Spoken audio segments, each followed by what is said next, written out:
আজকে চলে এসেছি ছাদ বাগানে। আর আজকে তোমাদের সঙ্গে যেটা শেয়ার করব সেটা হলো আজকে আমাদের বরবটির ভিডিওগুলো শেয়ার করব। তো এখানে দেখো বেশ অনেকগুলো বরবটি হয়েছে। এর আগে যে ফলনটা হয়েছিল না, সেগুলো কবে কবে হনুমানে এসে রাত্রেবেলা খেয়ে চলে গেছে।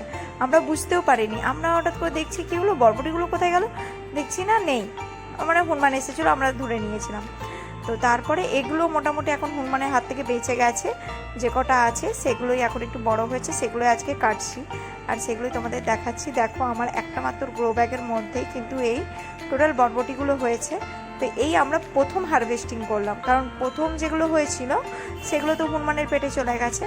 আর এই মানে বরবটিগুলো যেগুলো এখন রয়েছে এবং নতুন ফলন হয়েছে সেগুলো আমরা এবারে তুললাম। তো মোটামুটি আমাদের একদিনের হয়ে যাবে খাওয়া দাওয়া, যে বরবটিগুলো পেয়েছি।